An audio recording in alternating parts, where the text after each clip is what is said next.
What is up, comic fans? Welcome to the Legion of Comics. I'm Mark, and we're here today for Out Week's End. It's a spoiler-filled look back at This Week in Comics and so much more. But before we get into any of that, check this out.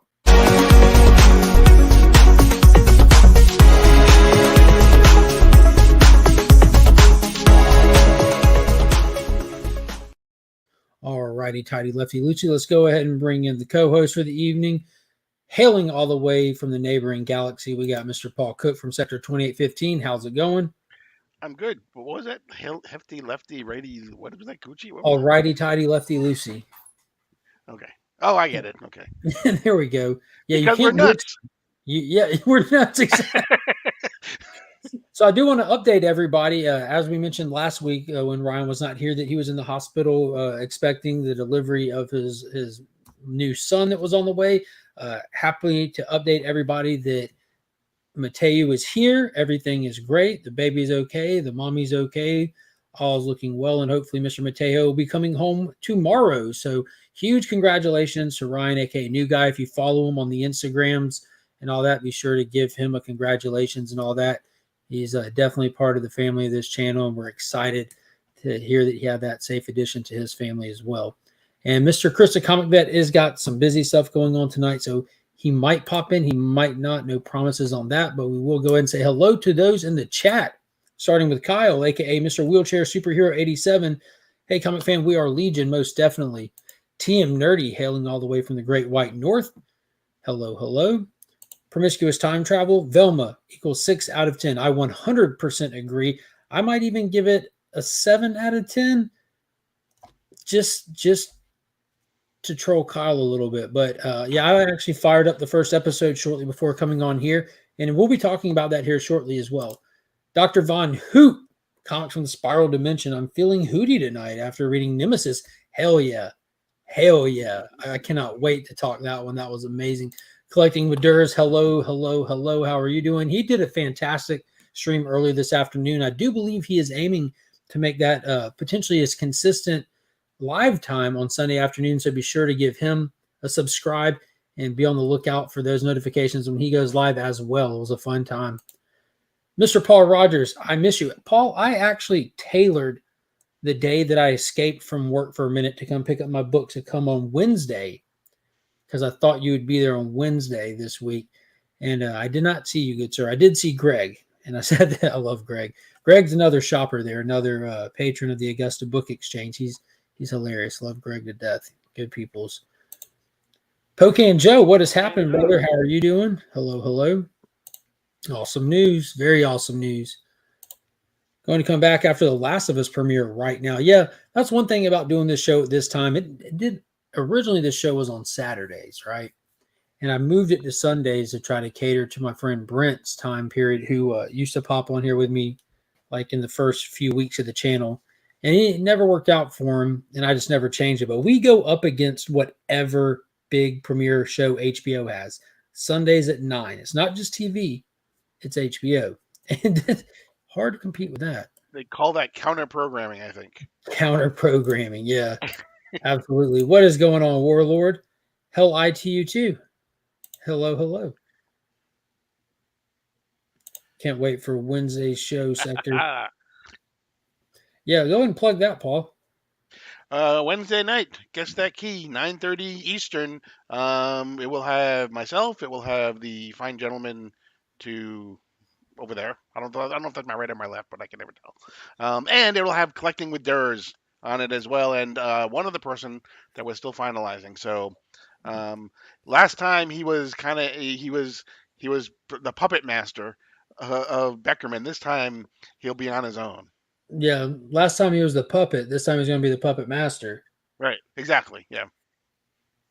Yeah, he was an actual plant in the audience. This is the first time the show saw it stoop to those levels, and I'm impressed. There's definitely going to be tricks up my sleeve moving forward. We'll see how it goes. Let's do this. That show was so fun, man. That is one of the funnest shows out there. Comic Cap, what is going on? Hello to you. Comics by the Bay, what's up, guys? How are you doing this evening? Hey, by the way, it's Comic by the Bay. Guess that key is a fantastic show. Yeah, it is a blast. It is an absolute blast. I'm looking forward to Wednesday. And yeah, there's a lot of stuff going on other people's channels here recently that I'm absolutely pumped for. Of course, we do the DC deep dive. We just had the season finale of season one, if you will, because we started it out just doing a Dark Crisis deep dive, and it's kind of evolved. We kind of just really enjoy doing it, and it's turned into a DC Comics deep dive basically. And we're kind of focusing on Lazarus Planet now. We just saw that first issue drop this past week, and the first episode of that comes out tomorrow, if I'm not mistaken, right? Tomorrow, 10 a.m. And those who guess that key, as well as the DC deep dive, all are on Sector 2815's channel. So don't forget to subscribe to him. I guess I need to update my the forever description that just automatically populates. I need to update that to get y'all in there. Thank you, Paul. I didn't take part in guessing Beckerman's book, though, to be fair. No, he's blocking the guess. I respect the hustle, Durs. Don't take this the wrong way. Mm-hmm. I always say if someone's willing to cheat to win my game, I mean, people care about it. Absolutely. I've been trying to cheat since day one. I just not even good enough at the game to cheat. I somehow managed to pull off some W's though every now and then. I actually read it. Read what? I'm curious. How are you doing tonight, Tricky Trapster? Phenomenal artist. So there are a few things that to mention and go over that were important from the week if you're in the comic collecting or pop culture arena at all. We did kick it off with the Ant-Man trailer. They had the second trailer for Ant-Man drop. We got a better look at Kang, got to see him in action. We got the impending feeling of death from this movie. Another Marvel trailer. Yeah. Second Marvel trailer, there's impending feeling of death. Yeah, it really had those Guardians vibes. Like you feel like somebody's definitely not making it out of this movie, and it definitely seems like it's going to be Ant-Man. But it also seems like it's one of those movies that they have the potential to really play with that because, like the whole timeline aspect of it. We also got to see our first look at MODOK in the MCU. Everyone knew that he's coming. The trailer had two little quick shots of him, and it does look like the actor Nicholas Stoltz, who played Yellow Jacket. Nicholas Stoltz. Nicholas Stoltz. His last name is Stoll. I don't remember his first name, but I don't think it's Nicholas. But who knows? I don't. But he plays Darren, somebody who's now playing MODOK. It's like the dude playing the dude disguised as another dude thing. Mm-hmm. But it looks pretty cool. I'm excited for it. It looks like it'll be a 3D extravaganza. I have seen like the first trailer on the big screen in 3D when I went to go see Avatar, and man, it looked really fun. I forgot how cool 3D movies were for me. I just think they're fun. I hadn't been to one in years and years until we went and saw Avatar 2. And you get the trailers in 3D for the most part. It looks like a blast. I'm going to shoot to see that one on the big screen, I do believe. Are you concerned? I was a little bit concerned because of the death part, because if we got the Guardians of the Galaxy, the whole death vibe, then we got all death vibe here. I just hope, that they're not going to try to clear the deck by killing off a bunch of people before they move into, to get into the next phase. Corey Stoll, yeah, that's his name. That is a lot of people dying. Another thing, though, I think they're going to... We know that Kang is supposed to be like the next villain to really carry over and be a villain for an entire saga. Here you go. Thank you. And with that being the case, with Thanos, they did the slow build to really show how big of a threat he is. They're introducing Kang and allowing him to be that really with his first introduction here. We did see a variant of him in the Loki show, but that's really not the same. So I think they're going to come out the gate swinging with him to really show how dangerous, deadly, menacing this character can be. And I think you have a scapegoat with this movie. Like, I think you could kill as many Ant-Man as you want as long as you don't kill the one from our universe. Right. That was what I thought of afterwards. Okay, you know what? You could kill off Ant-Man, but not kill off Ant-Man. Mm-hmm. Did you ever see that movie Oblivion with Tom Cruise?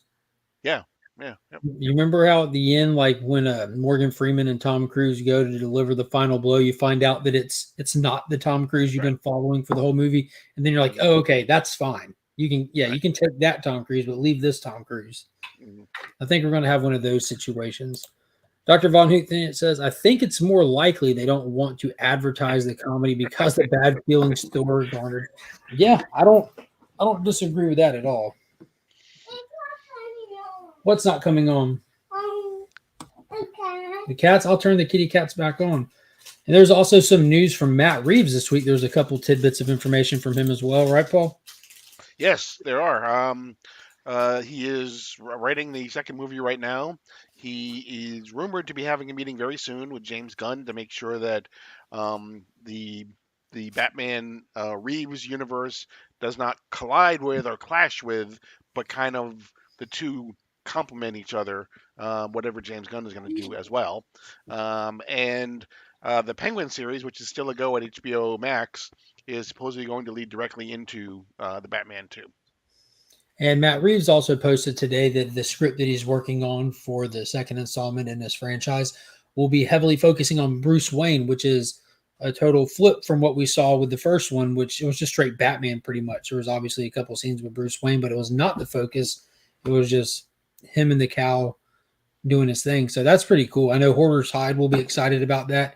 His primary complaint from the first movie was there was not enough shirtless Battinson. So he's probably the biggest Robert Pattinson fan that I know, and he'll be excited to hear because, yeah, what is going on, KBDM? How are you doing tonight? Penguin series will be metal. I think it's going to be good as long as Matt Reeves has like final creative say so on it. I really, really liked what they did with that Batman movie. I would like more of it. Well, I guess I have to be the one to bring up the Scarlet Centurion, came from the Squadron Supreme universe. I'm not familiar with him, to be honest with you. Yeah, I'm not either. One bit. So thank you for bringing that up. I just thought of the Centurions, like the 80s cartoon TV show.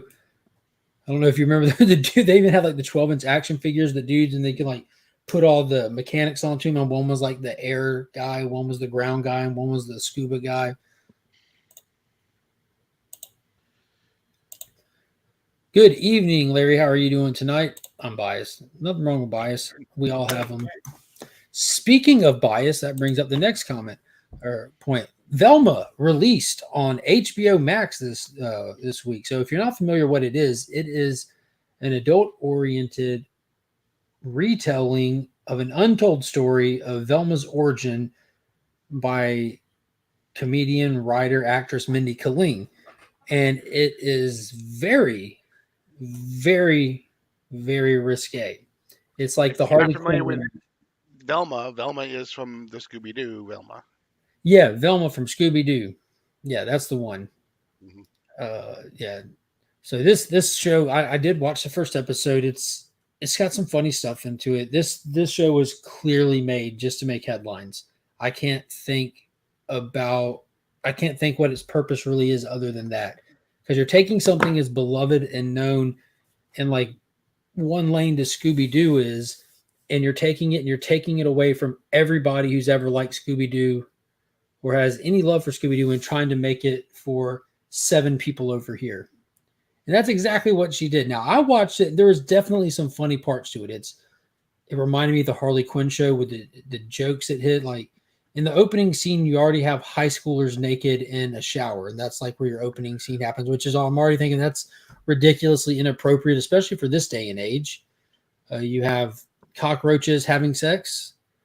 You have them making fun of men in power, white men in power. You're calling Fred a rapist with his van. Like it goes all the way through every controversial social trope you can think of and tries to play with them. And I don't know what to make of it. I thought there was funny little jokes here and there, but it's so heavy-handed. I don't know what they expected from this. Like for what it is, I don't think it's bad. Like she clearly made this just for herself and her group of friends, but it was a stupid idea to make it with a Scooby-Doo franchise and think you were going to have a success with this. That was a terrible idea. I watched both episodes today. I did not think it was funny. Yeah, most people aren't going to think this is funny. It's going to be Mindy, her friends, and a few people are going to think this one's funny, but it's unique. I'll tell you that. I thought there's definitely parts of it that were in there that were funny. Cup of Comics, what is going on? Burt Family 54, how's it going? High school naked in the shower. Are they at least the age of consent? Don't know. don't know. Have no clue. My mind immediately went to Porky's, like how you had all these movies Oh for yeah. so many years where there's nothing unusual about like those kind of movies and stuff. But it seems like this day and age, that's kind of frowned upon, you know.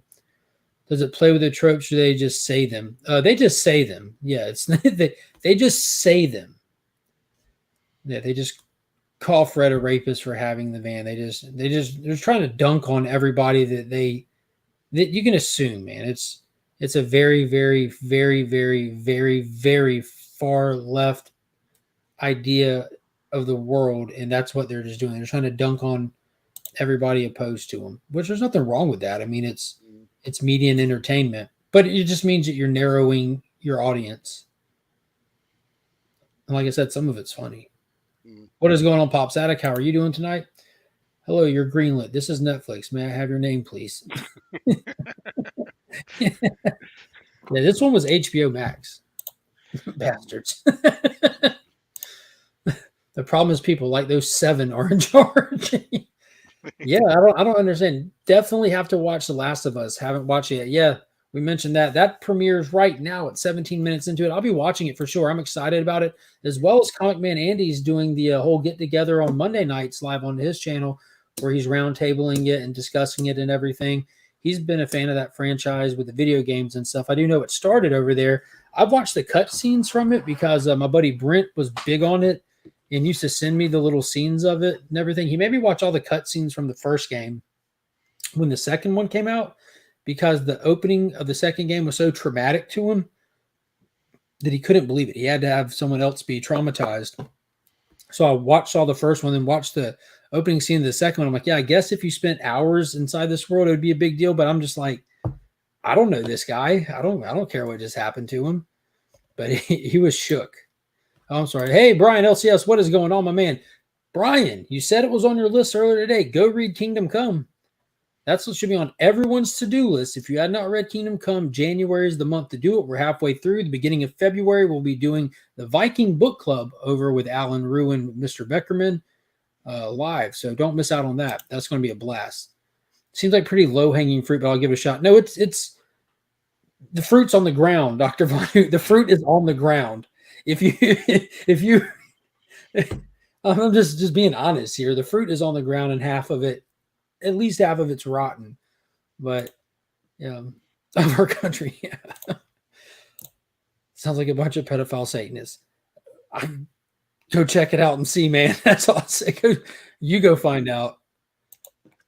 Batman, there's Hoarder Side. We were just mentioning you earlier. Yeah. Just mentioning you. Dr. Von Hoot saying, hey, suck.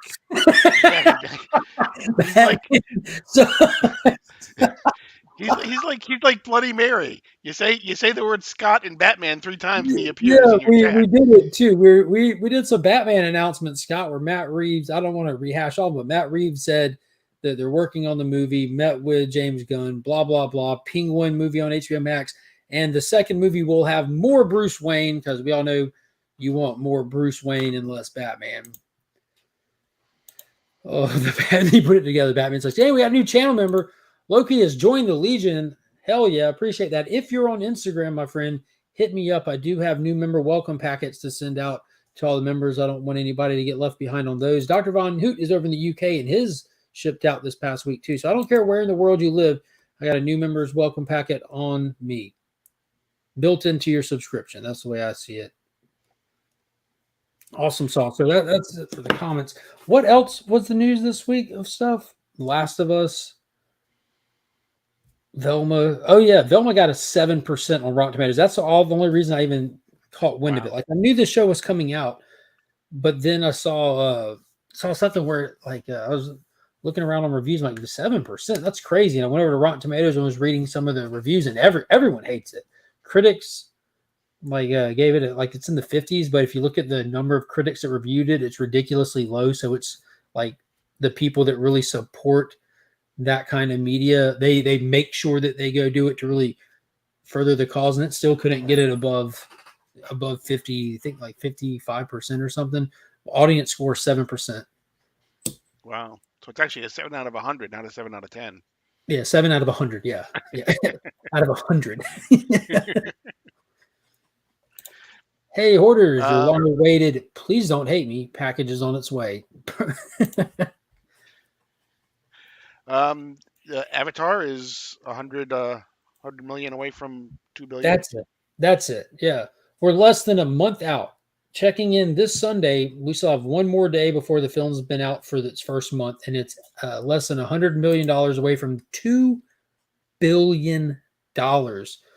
With Avatar and Top Gun Maverick proving it's never too late for a sequel as long as you make something good. People will come show up and see it. They'll come back and see it. They will purchase it.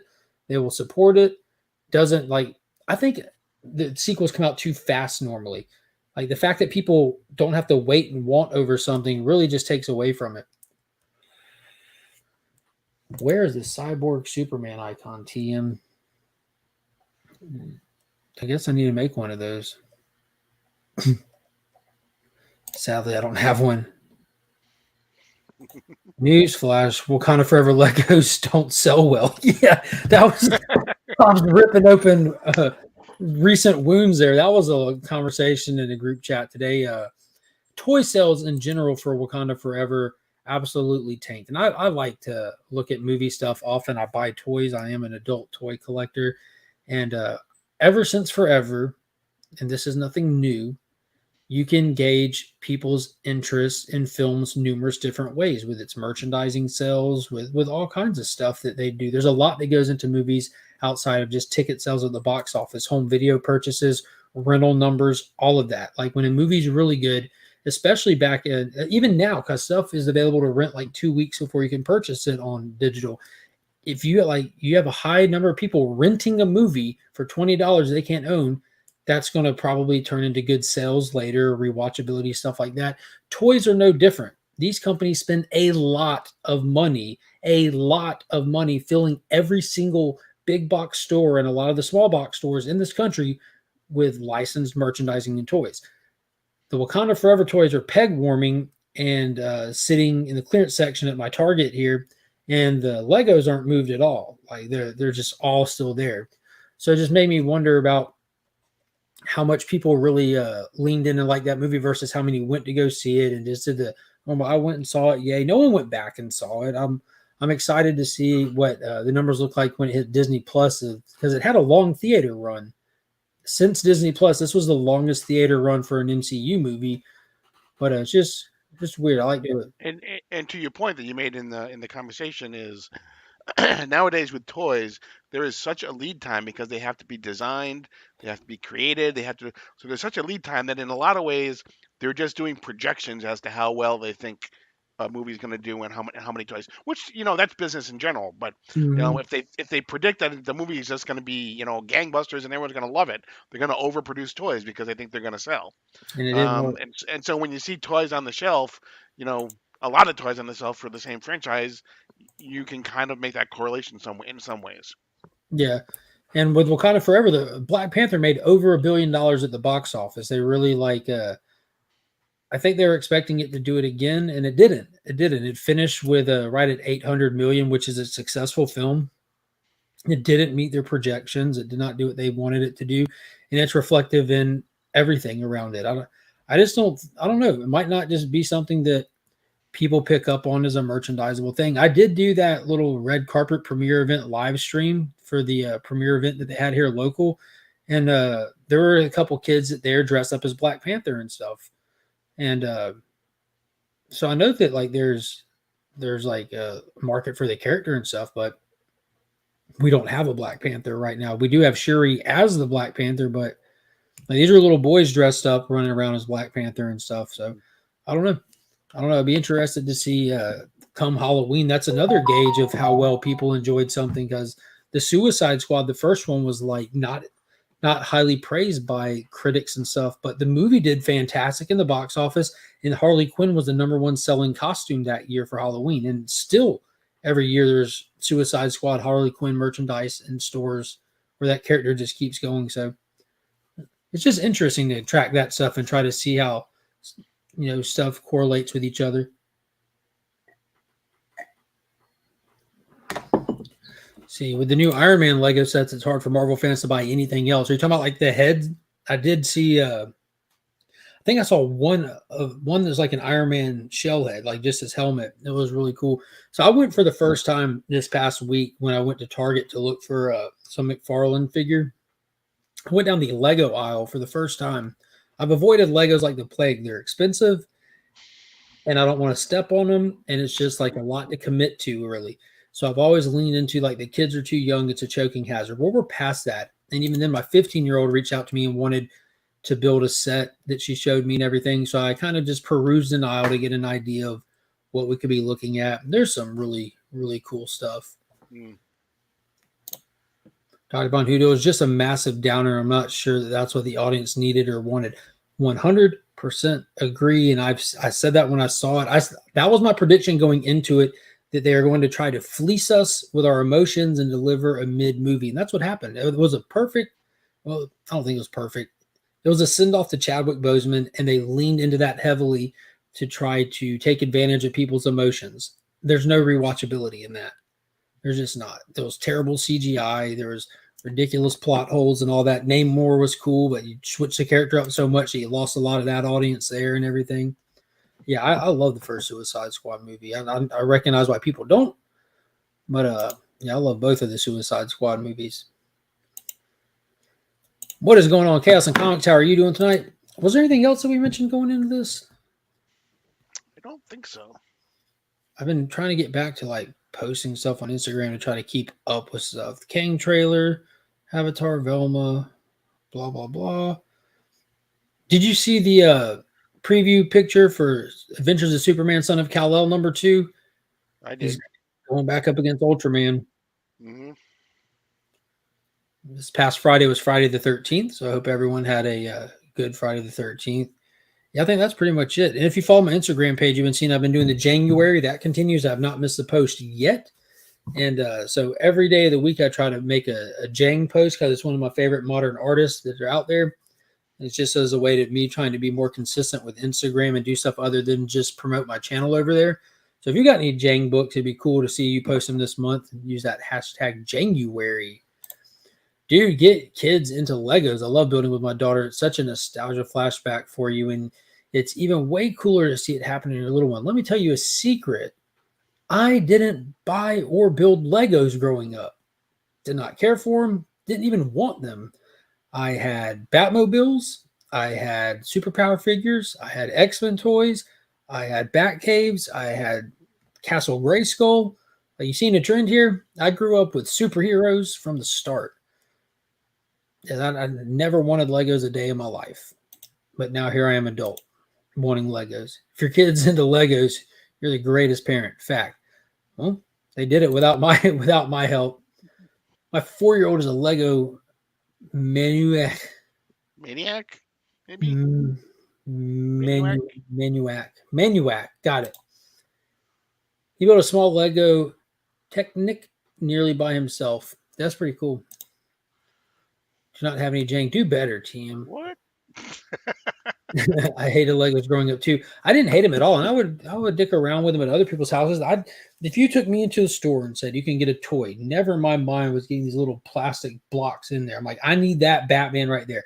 I need that toy from Aliens, the R-rated movie that I'm 6 years old. Like, I need that. You know, I'm just giving you crap. We know you mean Maniac.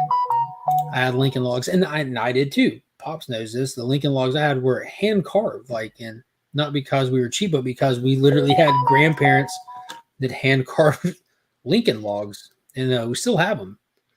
It's pretty cool. Uh-oh. Monkey's gonna be mad. Trying to turn my phone volume down, and it turns down the volume in the bedrooms. Oops. Yeah, I'm surprised she's not storming in here already. Hey! She runs this house. Here Scott goes again with his erector set. You ready to talk? Yeah, exactly. What did I say? Do I need to address the joke in here or just let it go? All right. So hope everyone had a good new comic book day this week. I was never really that into Legos, but I love other people love it. It's super fun to watch and others build. Yeah, I'm definitely or what's that? I'm definitely excited about it because when I went down that aisle, like, my dude, this looks awesome. That looks awesome. It looks cool. Then I'm like, action figures look so much cooler, but whatever. It'll be fun to put it together. I'm probably going to be the guy that gets frustrated or bored in 10 minutes with it. We'll see. We're going to find out. I'll try to get some footage so y'all can share my frustration. So good week of books. Good reads. Not the hugest stack, but all of these reads were solid. There was nothing I read this week that I'm like, yeah, that was trash. I still feel like I'm leaving books behind here, but we had the first start of the 1 Minute War from Flash this week. Jeremy Adams kicking off his next event. Paul, what did you think? That's Flash 790. Yeah, it was. It's going to lead up to something really huge in 800, I think. But this finally also pays off too. If you remember back during the Dark Crisis, um, he talks about the fraction. There's a mention about the fraction coming, and we finally see. Um, Sorry to hear uh, that, Scott. yeah, we finally see what the fraction is, and basically what it is over all of the world there is suddenly these ships that appear out of nowhere that freeze time with the exception of speedsters. Speedsters seems to be the only people that are unaffected by this. Now I was um, wondering, are they freezing time or are they just moving fast as well? well, that could be. Maybe maybe yeah, I mean we don't know. We just have the very beginning really where because they show speedster after speedster after speedster, um, basically in situations where suddenly whoever they're in is just looks like as though either they're frozen in time, but it could be that they're speeding up the flashes and everyone else is, um, which would kind of make more sense, I guess, too, because they would be doing everything in 1 minute, 1 Minute War. right? Right? Yeah. I'm pretty sure that the fraction is they have access to the Speed Force as well. Hmm. And they you get a little intro with them like targeting Earth. That's their next place they're going. They talk about how they've decimated worlds, a long line of worlds. They show up at Earth. They put their flag in the ground, which is their giant ship just crashes into cities and drops barriers and pretty much Hmm. makes a stronghold. They did a really good job with the whole everything freezing look. Like whenever a speedster takes off in a movie, how everything looks slow. I was wondering how that would play out, but it played out well. You can definitely still feel the motion of your speedsters. It was really cool. And there was also a huge kicker ending to this with the explosion of the ship landing. It's destroying stuff. And we're seeing all these speedsters all over the place. We check in with Wally, Kid Flash, Impulse, Jesse, Max, and finally with Barry, who's sitting there talking to Linda and about their future. And when this ship crashes, it blows up the building they're in, and it looks like Linda is dead on the final page. So we don't. Iris. Oh, I'm Iris. sorry, Iris. I'm getting mixed up here. Yeah. A lot of speedsters, but it Hmm. looks like Iris is dead in Barry's arms in the final pages of this issue, and that's crazy if they Right. go that route. Yeah. But I mean, it definitely is a huge emotional beat to end on. So Yeah. No, in his Darth Vader he's voice. doing his. I was No. going to do his. I was doing his con voice.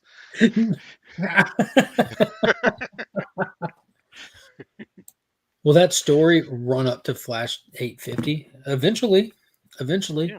Another one that dropped this week that I did not read this week, but Incredible Hulk 1 had this beautiful facsimile drop from Marvel. I picked up two of those because I would love to have this in a 9.8, like I've got, the Superman up there in Action 1 in the Detective Comics. Uh, I think this would be great to have in a 9.8 just for display purposes. So I'm going to possibly send one of these in and see if it can't hit. The only bad thing is I don't want to send it in and it come back not a 9.8. I don't think you can do a pre-screen unless you send in 25 books for a 25 pre-screen. books. You got to do at least 25. Yeah. Yeah, so unless Um. I'm piggybacking with somebody, I'm not about to send. What if you get a lot? I might intentionally send in like a 24 that I know aren't 9.8. You know what I mean? Yeah. Then they only charge you like five. They charge you like $5. $5, I think, right per magazine. It'd still be cheaper just to buy one already graded at that point. Yeah. Yeah. Plus, though, it's one of those is serving as a placeholder until you get the original, right? Yeah. Yep. Yep. So that's going to be a task. That book has just skyrocketed in the last two Yeah. years. I should have bought one in like 2018. You could have gotten like a 3.5 for like $2,000. It's crazy how much that book has exploded in just the last couple of years. Everyone bought up all the first Iron Mans, the first Thors, the first Captain Americas, all the other Avengers, and like, wait, who's left? Oh yeah, Hulk. And then everyone just targeted Hulk because his other books got insane. All right, let's see. From the Marvel side, Ghost Rider issue number 10 dropped this week. This was a blast. This was a fun read. This was the final issue of this first big story arc that is his name Benjamin Percy. Is that right? Yeah. Yeah. That Benjamin Percy did. I've been loving this series. It had a couple issues that I was scratching my head, ready to throw it at the wall, thinking, what has happened in just one issue? How did it get so bad? But it bounced back, and we saw the big fight between Exhaust and Ghost Rider. Yeah, it was just fun. Just made sense of all those little places he had gone to in those early issues. How Blackheart was kind of seeding all this, all these like places with just horrific things happening. He was trying to, instead of waiting on souls to come to hell, he was trying to go to Earth to get them, kind of thing. It was just causing all these hotspot bad places on Earth. It was drawing the rider to them, and finally, the rider just focused on Blackheart and bolted to him and just sent him back to hell in a big fireball from the sky, like a pillar of fire. I should have bought one in 1962. Yeah, Nemesis did take the cake. I don't even have my copy bagged and boarded because we're going in on that book. Slabbing can wait endlessly, really. Yeah, it sure can. Another one. This one's worth diving into. Danger Street issue number 2 from Tom King. What did you think of that one? It's amazing that Tom King can write this and this in the same week. In the same week. From how intricate this is, with all of its different things, to having Nort throw up on a Guardian of the Universe in the other one. I completely forgot about that. He did, didn't he? Yeah. Again, the story that how he is managing to take all of the all of the 13 or so characters that were, or teams that were part of the first series, special series, and just weave them into this narrative. And he has Lady Cop who's looking for Warlord and and Starman. He has the Dingbats. He has the Green Team. Who is doing all their stuff too, and it's all being narrated by the Helmet of Fate. The Helmet of Naboo. He has Darkseid. He has the Highfather going to Darkseid saying Atlas is gone. He's missing. Right, the sky exactly. is falling. Right. That was an interesting moment. So story-wise, this was really a fallout issue. We saw the events of the first issue with Atlas dead, and Metamorpho looks like he's dead from a blow from Atlas, as well as one of the Dingbats being killed in the scurry of all this stuff at the hands of Starman on accident. So we have the funeral for the Dingbat. We have Warlord. Good looks is the good one. And we have Warlord and Starman hiding out in a hotel trying to let things cool off and figure out what to do next. Like you mentioned, we have Lady Cop going door to door, gas station to gas station, everywhere between the Dingbat's hometown and the place of his death, asking anybody for any details on anything and dragging out but not giving up to finally getting a description to start on. We see the Green Team orchestrating whatever it is they're up to, which we have no clue what it is yet. But one of the people they're clearly puppeteering is the Creeper, who's Jack in the daytime.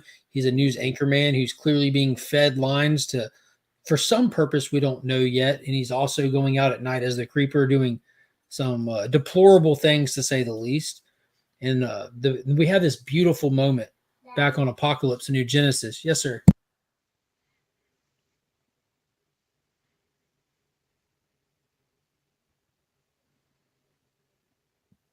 Love you.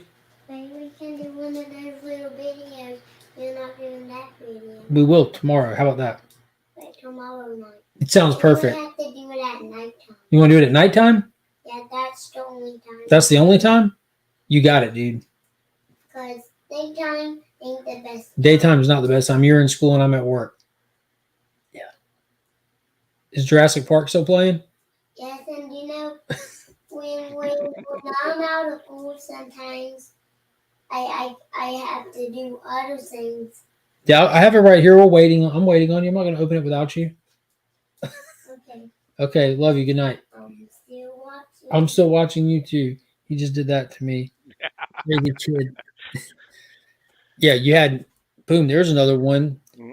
Mark Shaw Manhunter has been activated and sent in, and we don't know for what, why, for yet. But he's clearly targeting people and killing people that we don't even know who they are yet. But they're clearly like the rich people, politicians, movers and shakers kind of people. And lastly, the big moment for me was on New Genesis. We see Highfather go over to Apocalypse and walk in the throne room of Darkseid. Desaad starts, like puckering up at him. He's like, I'm not here to talk to you. I'm here to talk to your master. And Darkseid stands up and just looks at him. He says, Atlas is dead. And Darkseid says, the sky is falling. And they actually go up and hug each other. Like they're upset about this news. That moment caught me off guard. I'm like, dude, I've never seen Darkseid have a vulnerable moment like that. That was interesting. Yeah, and some small things like kudos to Tom King too. Like when Warlord and Starfire check into the hotel, they use fake names, and the one that Warlord uses is Mr. Grell, who is Mike Mike Grell, who Brill, created yeah. Warlord. You know, if you've never read the first series, the first special series, it had a lot of Kirby in it. It had some of the last work that Joe Simon ever did of the Simon and Kirby who created Captain America. It had the first Warlord in it. It was a great series. It was kind of the showcase in a lot of ways of its time in the 70s. But it was just a Yeah. great series. And he's doing a good job managing this many characters, making all of them have ample time in the book to really matter. To feel invested in them. You feel the tension and the separate things that are going on. It's just he has a very unique way of crafting a story. Hmm. Like it might not be everyone's jam. It's definitely a lot to read to keep up with. And I think that's why I enjoy it so much. I've said this 1,000 times. You wouldn't want every book in your pool to be like this, but it's great when you have a few of them in there that you can really just spend a lot of time in. And you can go back to this book and catch little things like you pointed out. I caught that Mike Grell reference too when they were checking in. It was really cool. It's another one you got on the list. You want to kick it straight over to And Human then Target? the flip side of Tom King is this is Yeah. his this is his fun, wacky kind of book that he's doing. So, um, basically, we start off with the human target and our Christopher Chance and Fire in a hotel. He basically drugs her to, put her to put her out so that he can get with Nort of all people, to try to go to Oa so that he can find out what's going on with Guy Gardner. Um, and Nort, if you don't know Nort, I mean, Nort steals this whole book, this whole issue. He's just like, he's like, oh, I don't know that if I used to fly to Oa, but one time I flew to Oa and I took a wrong turn, ended up in the middle of the Hungarian War, and so now we have these doors that we can use, Yeah, but they I they, think you they should go probably from go the first. yeah. Yeah, you should probably go first. I don't know if it'll work for you, but it works Yeah, for me. But I have a ring. I don't know if yeah. it works. If you don't have a ring. You'll find out. Right, and then they end up in basically the library for better lack of better terms on Oa, which no one is supposed to go in. And he's like, "Oh yeah, Even ring bearers, yeah. yeah." He goes, "I let Superman in here one time, and boy, did I get a talking to. You wouldn't believe it. It was like, And that was Superman. They don't even yeah, like you. yeah." And then he turns around at the end and he says, and instead of saying you can't go in, he says, "So don't tell anybody." Yeah, yeah. So yeah, they told me not to let anyone back in here. So don't tell anyone. Right. And it basically has a file of every single person in the universe, that is automatically updated. And apparently, on one page or the back page, if you look at it, it can tell you exactly where a person is at that particular moment. And so they go in and they find the Guy Gardner file, and he looks at it and he sees where Guy Gardner is. And and then that's when the Guardian of the Universe shows up, and Nort is now pretty much drunk because he's been drinking. The He basically entire had time. yeah, exactly. So he had been having fun, and he's pretty much drunk, and he ends up throwing up on the Guardian of the Universe. And then he basically, I think he kicks the Guardian of the Universe in the face Mhm. and knocks him out, I believe. So so we go there. Then we go to a place where Guy Gardner is, which incidentally again is called Kevin and Keith's, which is Kevin McGuire and Keith Giffen, which are the two people who did the Justice League International, Justice League of America with Guy Gardner. Lobo, right? Yeah. Yep. And so they go there, and he finally finds Guy Gardner, realizes he's still alive, trying to figure out what happened.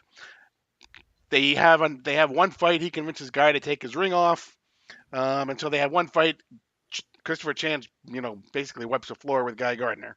So he goes to put the ring back on, and that's when we find out that when he was in the library looking at the folder, he found out that Guy Gardner had a peanut allergy. And so what he did is he actually arranged had something coded somewhere so that he ended up infecting Guy Gardner with a peanut allergy, and so his throat started swelling up and everything in his face. And they had stopped at a pharmacy. They didn't really tell you why until later. They stopped at a pharmacy to get an EpiPen. The EpiPen. He went to the pool house with the EpiPen. Right. And so the human target, Christopher Chance, basically tells Guy, you can tell me what you guys are up to, or you can die from your peanut allergy. Yeah. And so he does. He does to a point, not the entire thing. He goes back to Fire, says, Guy told me everything. He said that, you would do something, that you would take care of it if he did one thing for you. But that's what he wants to know, is what was that one thing that she needed Guy Gardner to do for her. And that's where we end the issue. We'll find that out probably next issue, I would assume. This was a turn inside of a turn. So Guy Gardner's been presumed dead since like issue number 5. It looked like he was killed. And at the end of the last issue, they dropped the bombshell that Christopher said, we were talking about Batman. He's like, wonder what Batman's going to do. There's just a little narrator bubble. Says, I wonder what he'll think when he finds out Guy's not dead. So it made me think that Guy Gardner was in on whatever plan Christopher had. But no, he was just part of a bigger plot that Christopher just wasn't stupid to. So that was an awesome, kind of like a double turn there. But this whole time, like, man, this is total misdirection from start to finish in this book. And it's that second to last issues coming up quick. So we should be getting like the big reveal in that. That's kind of traditionally when Tom King does the big reveal, which will be interesting because we've already done a couple already. So I'm really interested to see what he still has up his sleeve for this series. There's 2 more issues. Yeah. Lady Fantastic, what is going on? It was just a lot of fun. Trying to put up all these rando books I got out to flex for the hunt and random show and shares. It's great picking them out, but a pit of putting up. Well, I hope you enjoy pulling them out. Next up on the list, I've got Batman, Joker, Dudley Duo, Lazarus Planet, and Nemesis Reloaded. I guess I'll go and do Nemesis Reloaded real quick. This was hands down by far my read of the week. This right here was amazing. Mark Millar returns to the character Nemesis. Originally, it was a 4-issue series some years ago. God, probably 10 years or better at this point. And you do not have to read those 4 issues to get into this. This is a total relaunching of the character, new origin, retold everything. This was wild. From start to finish, the book goes 1,000 miles an hour. You can get introduced in a bloody, psychotic fashion to this character, Nemesis, who's taking over L.A., starting with all the organized crime. So he gets all of the gang leaders together, and you see him kidnap one in the opening scene and put him into an empty Olympic-sized swimming pool where all the other ones already are.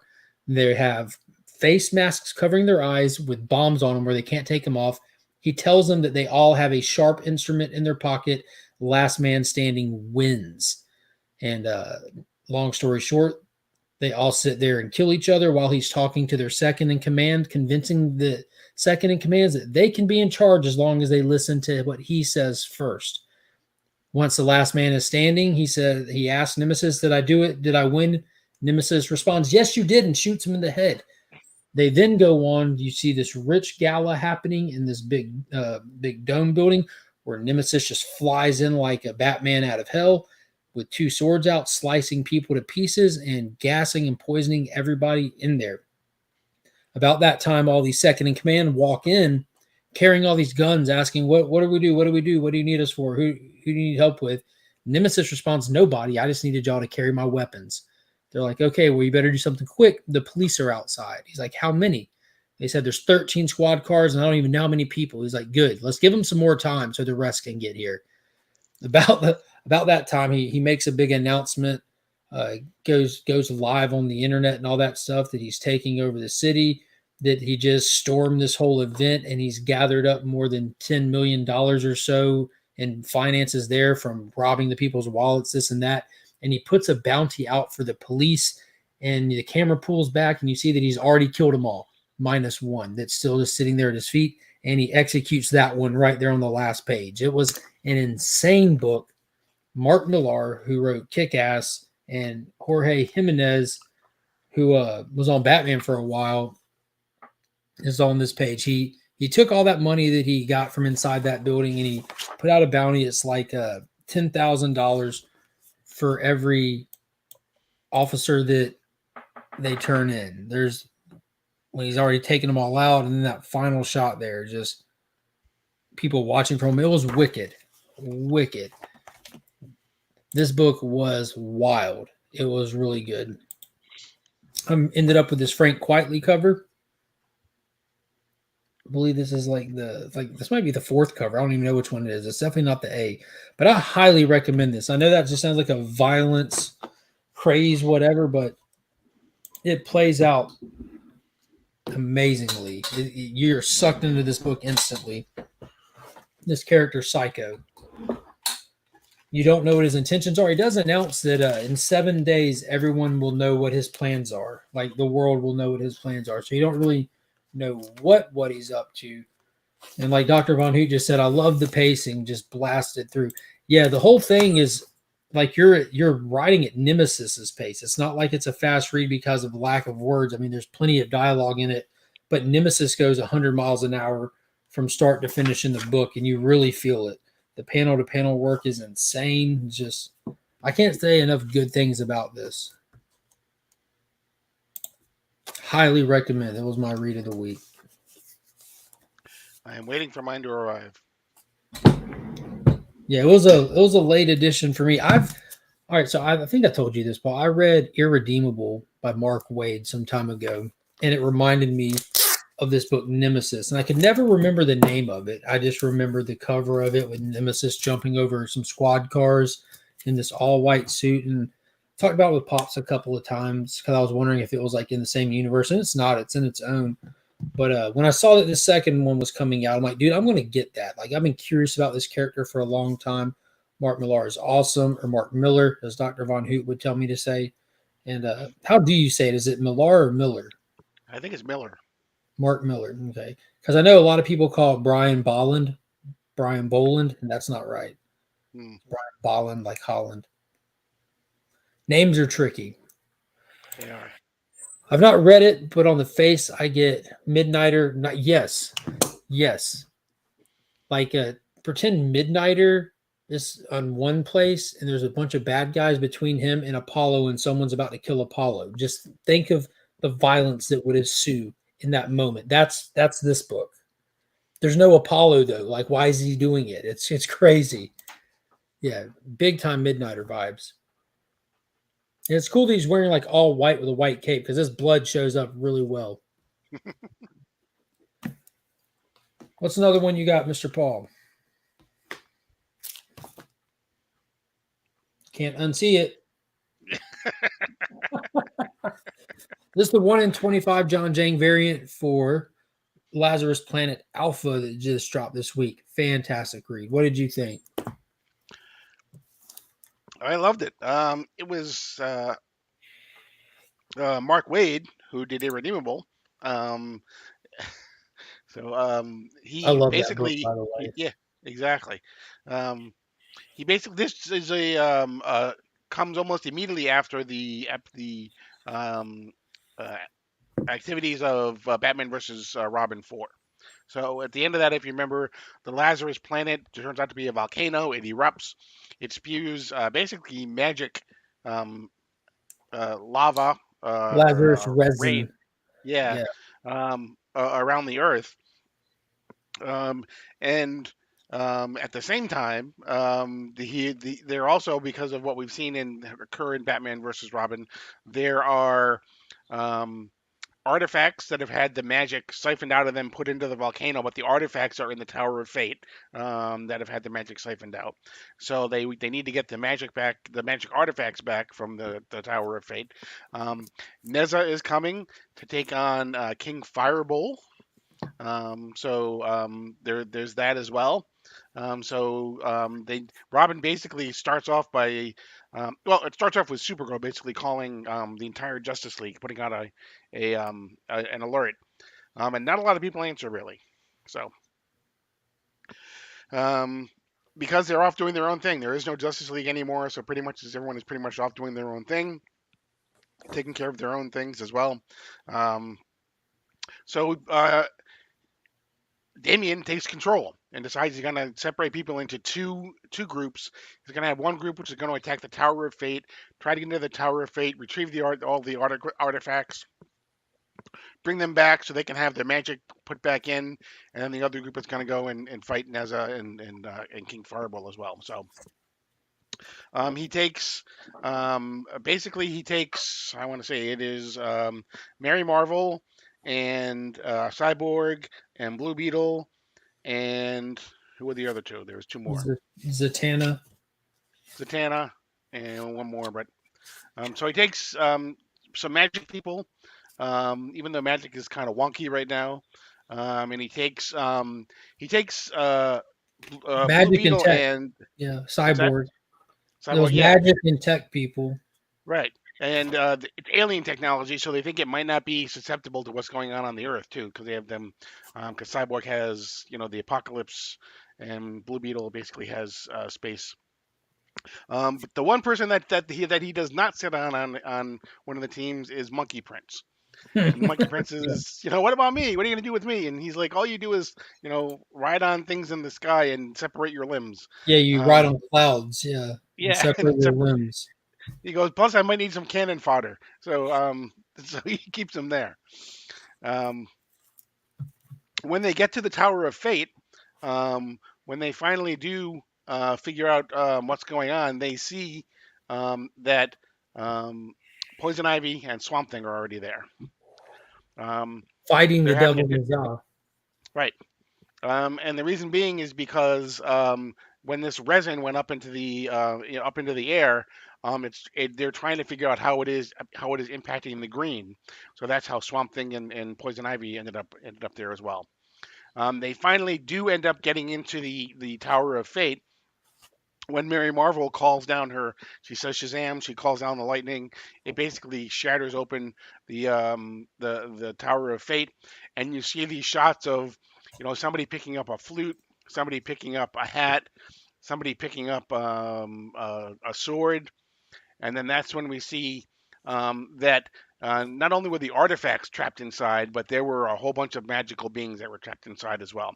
You can see there the Phantom Stranger, Alan Scott, Dr. Occult, you see Clarion the Witch Boy, you see Tim Hunter, you see John Constantine, Ragman is there, I believe. You see just a whole bunch of people that were trapped inside.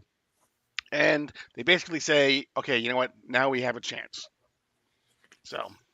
And they also best the Devil Neza in the fight, with Batman and Poison Ivy, Blue Devil, and Swamp Thing. They best Neza, and they think he's down for the count. About that time, you see a little bit of that dark magic come out of him and infect none other than Batman himself. Right. Who, spoiler, if you watch our deep dive tomorrow, to me, this looks more badass than anything you saw in any of the death metal from a Batman. Big time. So. And then we got a little kicker after that, not much, but King Fireball does show up. He shows up at the base of operations where Damian has been monitoring all of these actions and everything, and that's where it really cuts off. There was a backup story in this as well, giving us a flashback to Monkey Prince's father and the Devil Neza before he was the Devil Neza. And you kind of get a little bit of idea of the backstory going into that and how Monkey Prince is obviously going to play a pretty important role in this. This is the first time we're seeing him interact with other characters inside of the DCU outside of his own title. He's front and center in this event. He is on issue 10, I believe, of his own That'll single be the next one. series. Yep. So, yeah, and that series has had a lot of guest appearances in it, which was really like, I guess, trying to help drive sales for people that are familiar with those characters, as well as giving them an opportunity to interact with more of the people in the DC universe before appearing in this. But this was my first real appearance in this, and you get to see a real comical side of him. You get to see a serious side of him where he was kind of like checking on another character who was front and center in the Batman versus Robin thing, being used by the Devil Neza for her power set to siphon the magical abilities from others to put them into the helmet of fate. But it seems like an interesting character. I'm excited to see him play a bigger role in this and get more familiar with him. But this was a great first issue.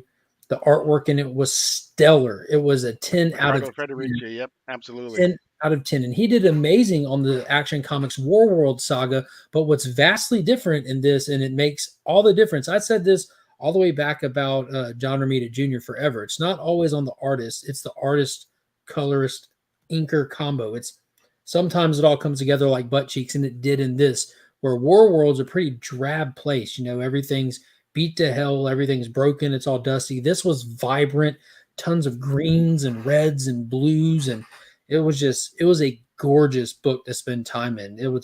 And I highly suggest people check this out. This is the big finale to what Mark Waid has been crafting at DC Comics that kicked off at World's Finest, went over to Batman v Robin, and now this, but it still would be not difficult at all just to open this book up, jump in, and just pick it up during the ride. It's not that crazy of an event.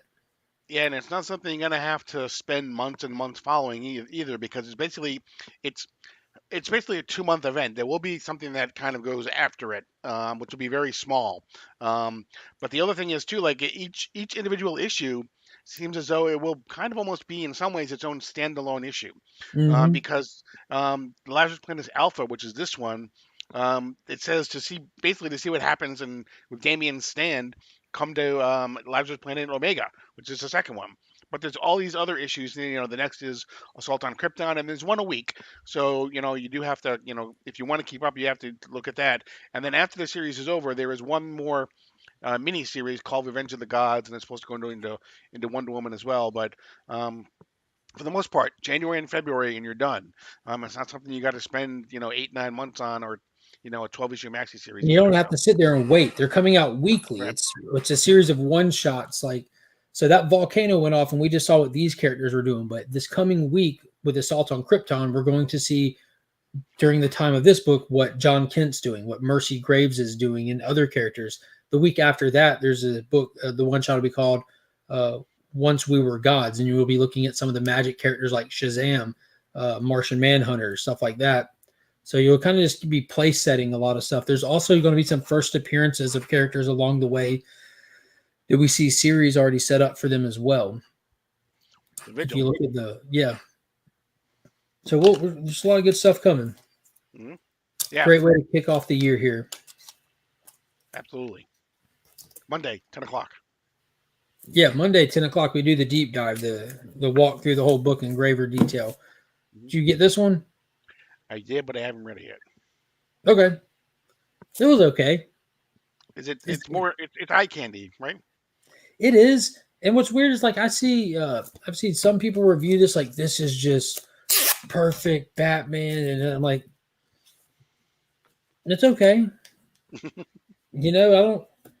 don't know. I think if I read a lot of Batman, I read Batman, I read Detective Comics, I read this. I leave a lot of Batman behind. I pick up Black Label stuff. He's in this book I read, he's in that book I read. So this is just this is R-rated Batman. That's what this is. It's not good Batman. It's not bad Batman. It's just R-rated Batman. That's all. Just don't care. I feel like I've already figured out the story without going into the details. I'll wait till next week where you've read this, because I'd rather actually review this with you and get your take on it as well, because we get introduced to the red herring in this book. Okay. And that's what it's going to be. I'm calling it now. And we also... Yeah, I'll just wait. I'll wait. They do let Batman fail in this book, which I thought was an interesting idea, and I kind of saw it coming as well. It's just very obvious. Mark Silvestri is not new to the comic book industry, so he's definitely going to play with some classic tropes, and he does. Even when he's trying to do something under Black Label that's edgy, you're like, dude, these are classic edgy tropes. This is I don't know. It's fun, but it's just I don't want to be reading it right now. I don't know. I think the whole thing with Batman and Joker teaming up is what really just turns me off. There's plenty to praise about the book, though. It's just, and it's really small. There's not a lot in any of them. They're really thin read. I don't know. That's it. That's all I got for this week. Oh, I do want to mention I did. Marvin Wynn, who hangs out in the community with us, also has his own comic called The Edge that he's been putting out for a while. I believe it's up to 4 or 5 issues. I could definitely be wrong about that. I know it's at least 4 because when he was pushing for his first trade paperback on Kickstarter, I went and supported him and backed him. He was a few dollars away from hitting his goal when I saw it. So I went over there and I got the first 4 issues. All kinds of cool stuff came with this. I thought I was just getting a trade, but there's tons of stuff in it. It'll all be on the video that posts tomorrow on the channel. But I was able to read the first issue of this. So I'll be in the near future here. I'm going to finish this up and do a full-on review of that coming up. So if you have never heard of Marvin Wynn or The Edge, check out Marvin Wynn over on Instagram if you're into indie superhero books. After the first issue, the vibes I'm getting are like it's his Suicide Squad almost, with a little bit of Wildcat flair. The cover of that trade paperback to me reminds me of a Queen music video. Yeah, I was about to say, if you ask me, this is a terrible cover. I'm not pulling any punches here. There's like when you see the video tomorrow, you'll see that there's a lot of covers, like from the books, and there's variants for his books and stuff. There's a lot of covers he could have done, and this is a terrible one. Like you don't this is the first volume. Like you can't really see the character designs. You can't really see. I don't know. It was just a weird choice for a cover, if you ask me. I like Queen though. Who's edging who? That we're going to leave that up to you, Flo. You're going to have to decide. Definitely heard of The Edge. Yeah, me too. Me too. Tremendous. That's the dream right there. I'd love to do a book. Yeah, it can be done for a relatively affordable price, or you can charge $35 a book. Not doing this tonight. That's all I have for tonight. If you haven't already, hit that thumbs up. Be sure to go subscribe to Sector 2815. The first episode of the second season of the DC Deep Dive is tomorrow. Guess That Key is Wednesday at 9:30 p.m. Eastern. And then tomorrow I'll have a video coming out. And then, yeah, same business as usual. Just stuff, live streams. I hope everybody has a fantastic day. You got anything else, Paul? No. If you have tomorrow off, enjoy your day off. Tomorrow's what we call a soft holiday, Martin Luther King Day. Yep. I have to work. Me too. Yeah.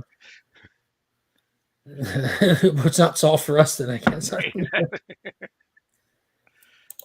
I'd love to do a free cover for your book, Hoot. I'm not sure what Hoot is. Oh, yeah. Boom. Yeah, I get it. Dr. Von Hoot. Well, I hope everybody has a great night. Hey, what's going on, Joel? How are you doing? Yeah, catch the rewind, my friend. Catch the rewind. Miss So, thank you for popping in. And definitely consider subscribing to the channel. If you haven't, hit that join button, get in on the action. And I don't think I mentioned it earlier in the stream, and I don't want to do a disservice by not. A big thank you to Big Time Collectibles as well as Justin Comics. If you need anything cleaned or pressed, be sure to check out the link in the description. And always, you already know Big Time Collectibles is dropping that heat all the time.